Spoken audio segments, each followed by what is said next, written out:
السلام علیکم دوستو، مدینے کی گلیوں میں ایک چھوٹے سے گھر میں بی بی فاطمہ رضی اللہ تعالی عنہا اور حضرت علی رضی اللہ تعالی عنہ سادہ زندگی گزار رہے تھے۔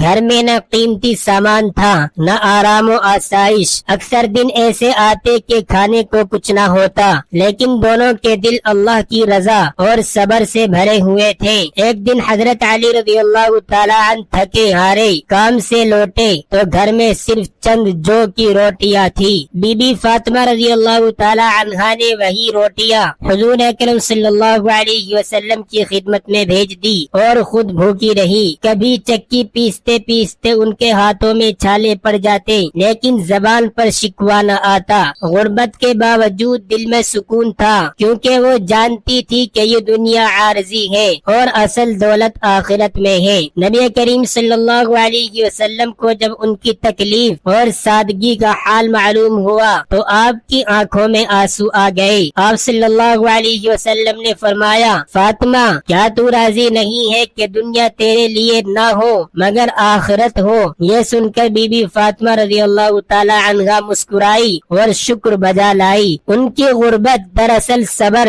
ایثار اور اللہ پر کامل بھروسے کی روشن مثال بن گئی۔ دوستو، یہ واقعہ پورا سننے کے لیے لنک ڈسکرپشن میں دیا گیا ہے۔ اس واقعے کو وہاں جا کر سنیں اور چینل کو سبسکرائب ضرور کر لیں۔